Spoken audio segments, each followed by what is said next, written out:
Have you ever wondered why a loving God allows so much evil in the world? Why doesn't God simply wipe out evil, along with Satan and the fallen angels, once and for all? There is a crucial reason behind this divine decision that might surprise you. And today, my dear friend, we're going to dive deep into the Bible to uncover the profound reasons behind this divine mystery. But before we start, remember to like and share this video, and if you're new here, don't forget to subscribe. Now let's get started. To understand this profound topic, we must first grasp the nature of God and His creation. God's nature is infinitely complex, yet fundamentally rooted in love, holiness, and justice. In His infinite wisdom, God created beings with free will, both angels and humans. This means we have the right to choose. And we must remember that true love cannot exist without the freedom to choose. In other words, love, by its very nature, demands a choice. And God desired a relationship with His creation that is genuine and heartfelt. Imagine a world where there is no choice, where beings are programmed to act in a certain way without the ability to choose otherwise. Such a world would lack the richness of genuine relationships and the beauty of love freely given and received.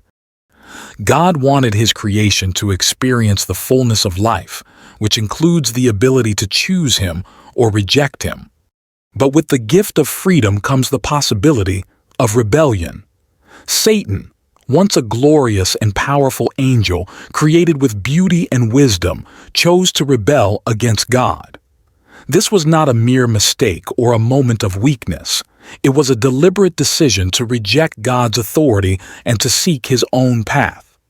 Satan's rebellion was driven by pride and a desire to be equal to God, a desire that led him to persuade a third of the angels to join his cause. These fallen angels, now known as demons, chose to follow Satan in his rebellion, and together they opposed God's plan and His people. This rebellion was a catastrophic event in the history of creation, introducing sin, chaos, and suffering into the world. It marked the beginning of the cosmic conflict between good and evil, a conflict that we witness in our own lives and throughout human history. Yet, even in this rebellion, God's ultimate plan for redemption and restoration remained steadfast.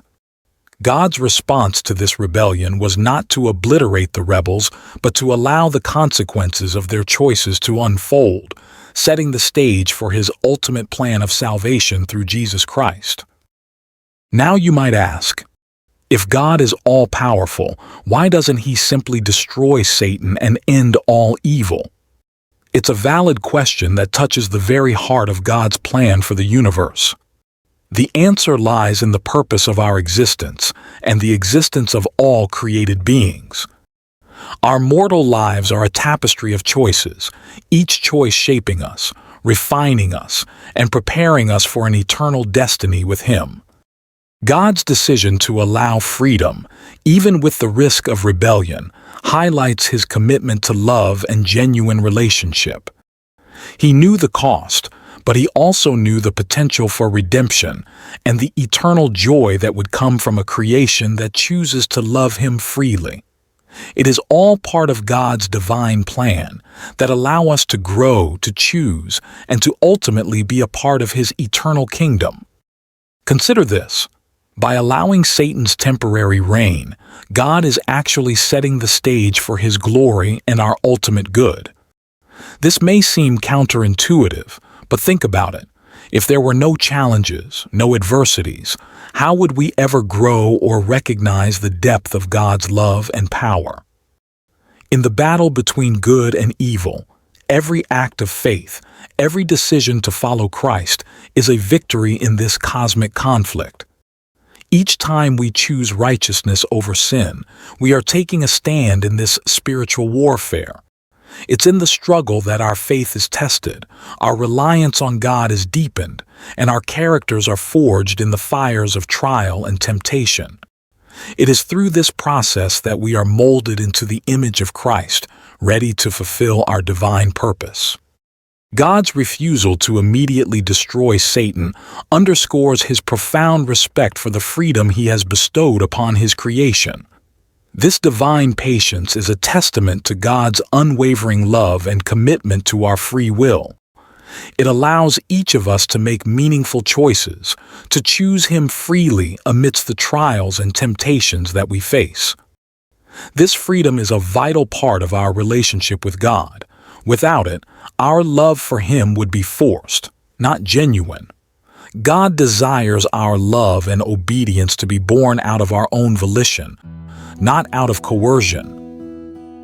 And remember, dear friends, God's timing is perfect. We may not always understand His ways, but we can trust in His divine wisdom. Satan's defeat is already assured in the promise of Scripture. The victory has already been won through Jesus Christ. A time will come when evil will be vanquished and peace will reign forever. Until then, we are called to stand firm, to fight the good fight with the armor of God. We are called to embrace the trials as opportunities to demonstrate our faith, our love, and our commitment to God. Every struggle is a chance to grow stronger in our faith and to shine God's light in a dark world. So, let us move forward with courage and faith, knowing that our every struggle against evil is not in vain, but is part of a greater plan designed by a loving God. And if you want to delve deeper into this subject, check out the video appearing on your screen right now. In it, we help you recognize the signs that God is preparing you for a breakthrough. If this message touched your heart, please like and share it with others who might be wrestling with these very questions. And don't forget to subscribe for more insights and encouragement. May God bless you richly.